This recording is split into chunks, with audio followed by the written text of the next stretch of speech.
When we're born, we learn to trust those much bigger humans who care for us. And somewhere along the line, we discover that they don't know everything. So we start to ask questions. Now, questions are the building blocks of knowledge, but not all questions are created equal. And some are trick questions that actually get in the way of our understanding. And we have a way, thankfully, to make the most of even the most dishonest of questions. Hi, I'm Drew, and this is Faith 15.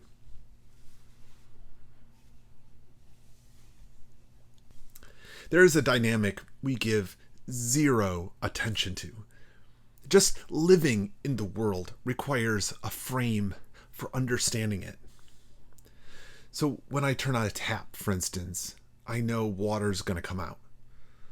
I expect that response, that when I lift the handle, because that is what I have learned happens in the world. When I walk up to a friend and strike up a conversation, I know my words will inspire some relatively predictable responses. Essentially, you and I are running around with a ton of preconceived expectations about the world, and none of us gives any thought to it. Some of these expectations are common, even as they're fundamentally subjective. Take, for instance, tall. We all know that tall is really relative. We also know that there is a common understanding of tall. So someone who is 7 feet is tall. 6'6" is tall. But as that literal height shrinks, tall becomes more relative. Right? So to many, 6 foot is tall, but maybe not to you. The tricky part is that this dynamic is often hidden from our conversation. As a pacifist, I'm often asked about matters of violence and the limits of peace. And maybe you can start to hear the problem already. When we're talking about matters such as violence and peace, we first need to recognize that we almost always enter these conversations with two dynamics happening at the very same time. First is that we treat these two ideas as representing competing rhetorical arguments, which must be treated as equals, as flip sides of the same coin, as objectively equal to each other and representing halves of a whole. So one side wants to use violence, and the other side peace. Objectively opposite. And yet, at the same time, something else is happening, a second idea.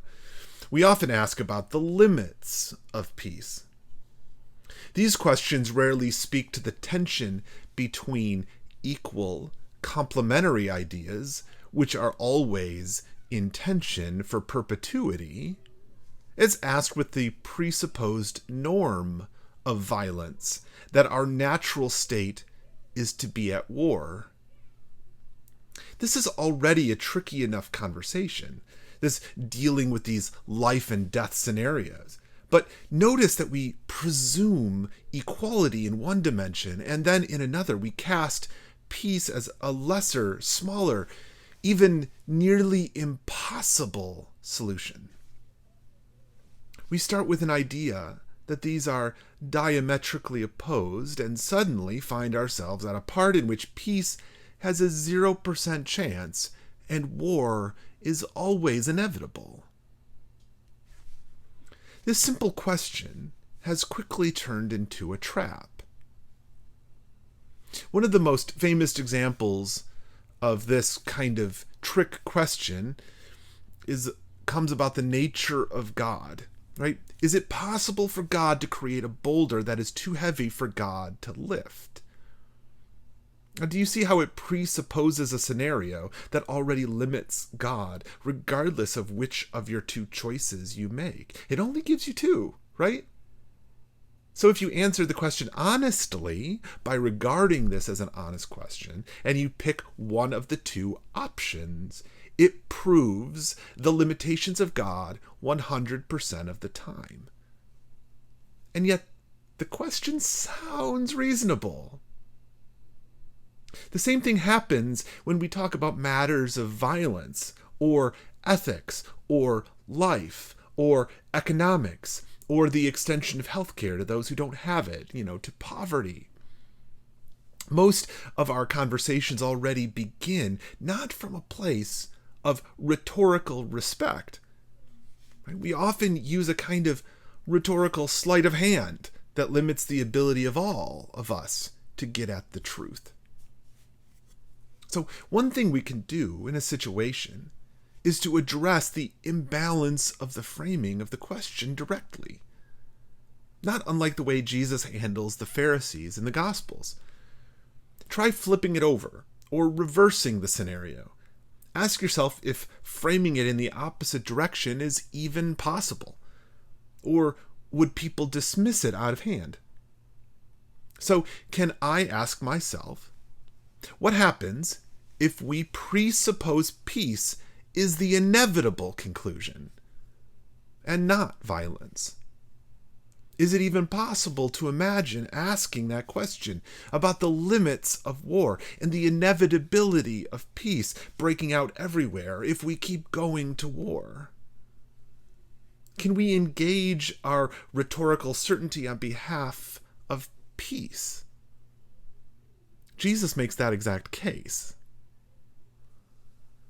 We can use the same reframing strategy with other trick questions, with the inevitability of the poor, or the inevitability of people dying from a lack of health care, or the inevitability of injustice in the world. What happens if we take away the trick question's power by flipping it on itself? This isn't just a rhetorical strategy, however. It's based in a kingdom view of the world.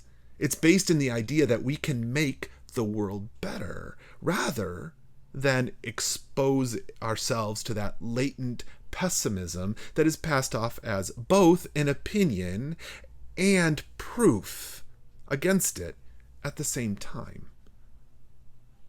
And it transforms this gotcha into a learning experience for yourself and perhaps even for the person asking the question.